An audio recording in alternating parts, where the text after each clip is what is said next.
equipo de investigadores cree haber dado con el perfecto alineamiento de las pirámides con los puntos cardinales. Me refiero a la Gran Pirámide de Giza, que tiene unos 138 metros de altura, 230 de base y 2,3 millones de bloques de piedra de caliza y granito. Su tamaño y sus dimensiones muestran que fue construida casi perfecta. Un nuevo estudio ha concluido que el perfecto alineamiento de la pirámide con los puntos cardinales se ha logrado porque los constructores se valieron del equinoccio de otoño, el día en el que la duración de los días y las noches es casi la misma. El 22 de septiembre de 2016, el día del equinoccio de otoño, se clavó una estaca en el suelo sobre una plataforma de madera y se marcó las posiciones de la sombra de la marea a lo largo del día. En el equinoccio se puede observar que la punta de la sombra recorre una línea casi perfecta. El error es leve y desplaza los puntos cardinales predichos en contra de las agujas del reloj en relación con los reales, al igual que se observa en las pirámides egipcias. El equipo determinó con precisión esa posición solar con un instrumento de la época, el gnomón.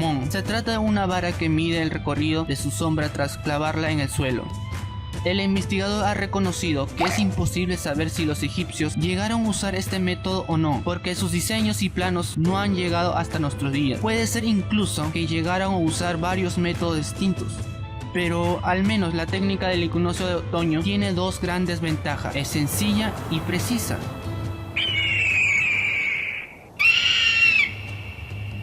Un nuevo estudio nos da la idea en el que se aportan nuevos datos sobre la dispersión del fenómeno campaniforme en Europa. Los ibéricos prehistóricos explotaron su cultura en toda Europa, llegando hasta Gran Bretaña, Sicilia, Polonia y en general al centro de Europa, pero no exportaron sus genes, según una nueva investigación. La cultura de vaso campaniforme, que probablemente se originó en Iberia, ha dejado restos en determinados lugares del continente europeo, pero esa difusión no se debió a grandes migraciones de poblaciones que llegaron con dicha cultura. Los investigadores no han hallado evidencia de salida genética desde Iberia hacia dichas zonas. Por lo tanto, la difusión de la cultura campaniforme desde Iberia sería el primer ejemplo de que la cultura solo transmitió sus ideas, básicamente por una cuestión de prestigio social, indica uno de los investigadores.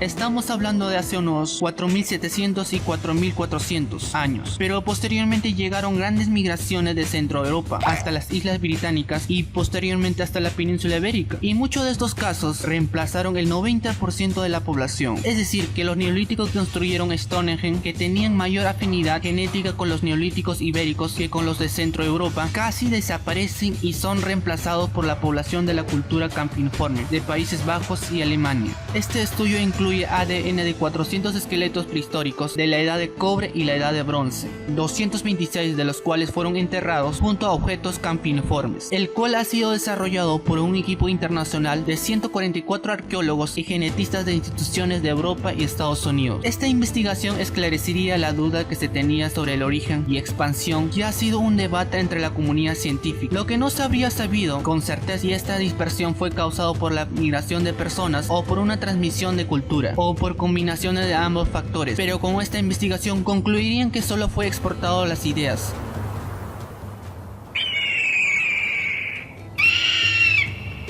Uno de los mayores enigmas de la humanidad ha sido el lenguaje o el habla, siendo uno de los más antiguos y polémicos debates en el mundo científico.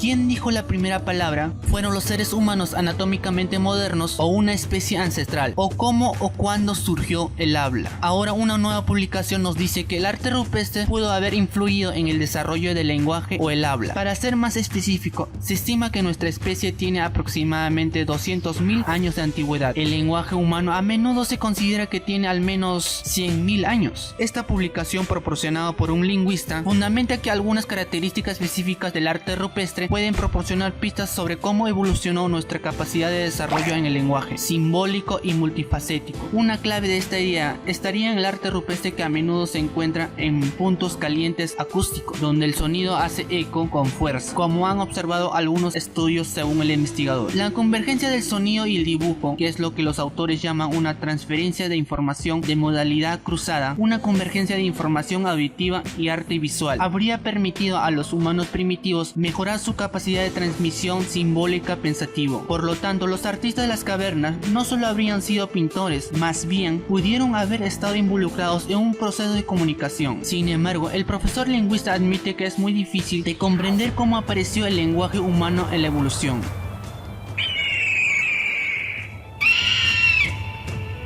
España.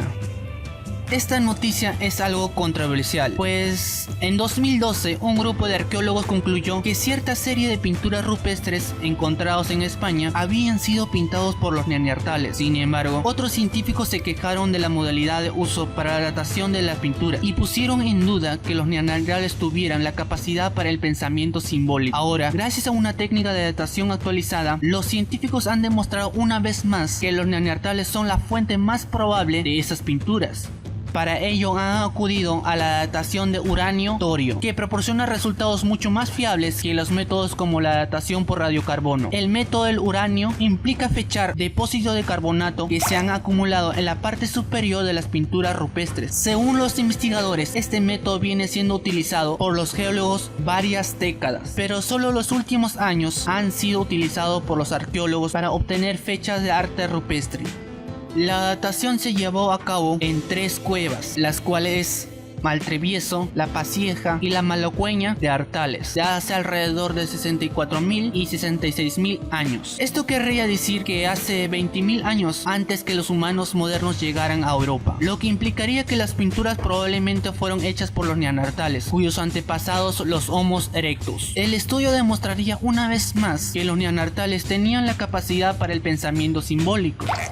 El descubrimiento, según los investigadores, implicaría que las consecuencias de tal hallazgo son descomunales y obligaría a reemplazar la historia de la humanidad, y así como la misma noción de la evolución humana.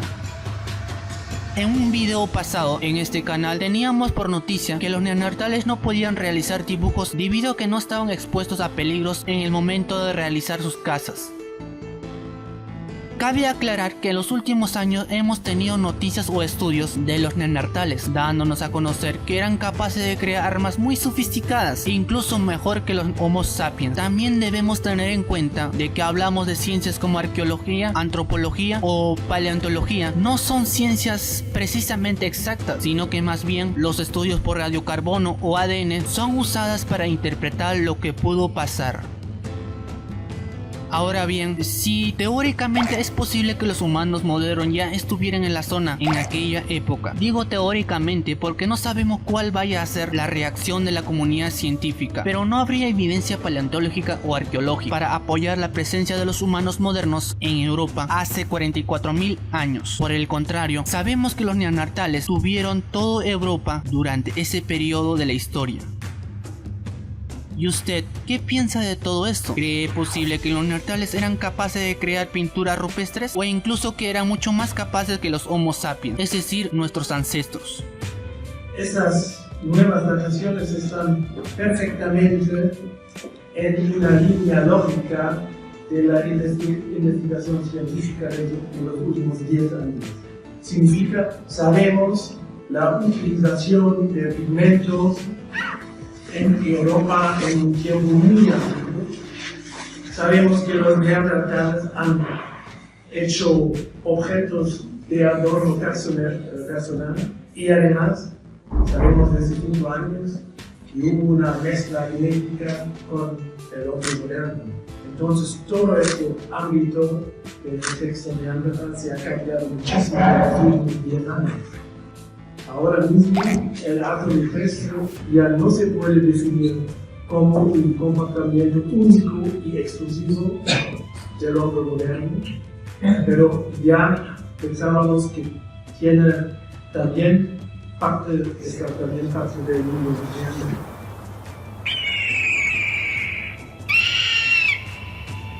Una estatua de Afrodita de belleza extraordinaria ha sido hallada durante los trabajos para la construcción del metro de Salónica, la segunda ciudad más grande de Grecia en el norte del país. Esta estatua se ha hallado sin la cabeza.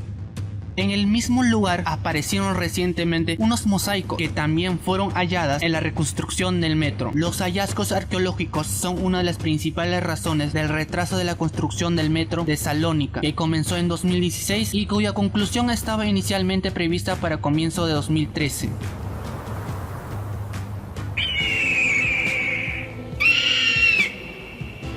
Una nueva publicación anularía la posición largamente sostenida de que los caballos de la cultura Botai de Kazantán Prejvalsi. Me refiero al que se le considera como el caballo salvaje. Los Prejvalsi de Mongolia, considerados como los únicos ejemplares totalmente salvajes del mundo, proviene en realidad de una domesticación de hace unos 5000 años. Sin embargo, una nueva investigación de ADN haría trizas esa teoría. Los caballos modernos no habrían surgido de esa primera doma, sino de un grupo que sigue siendo desconocido, y a lo que solíamos entender como el último caballo salvaje de la tierra, en realidad es el descendiente de los primeros caballos domesticados, que simplemente habrían escapado y se volvieron salvajes durante los últimos milenios, asegura el investigador. Es decir, que no hay caballos puramente salvajes sobrevivientes.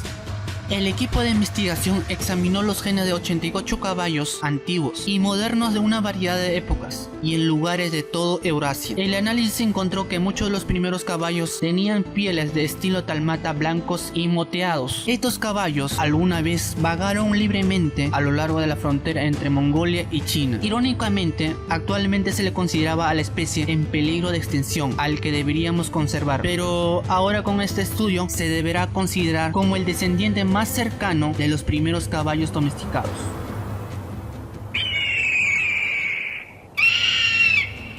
Una campaña arqueológica en verano de 2017 en el fuerte romano de Vindolanda, en el norte de Inglaterra, y junto al muro de Adriano se encontraron tablillas romanas con algunos de sus textos aún visibles y varios objetos que fueron abandonados en un cuartel de caballería romana anterior a la construcción del muro de Adriano en 122 después de Cristo. Entre ellos se hallaron espadas completas, piezas de alineación de cobre para ajustar la montura de los caballos, zapatos de cuero, peines, dados, y el más sobresaliente entre todos ellos son dos piezas de cuero que han resultado ser guantes de boxeo, y probablemente serían los únicos ejemplos conocidos del periodo romano que habrían sobrevivido. Estos guantes de boxeo romanos, a diferencia de los actuales, estaban diseñados para proteger únicamente los nudillos durante el impacto.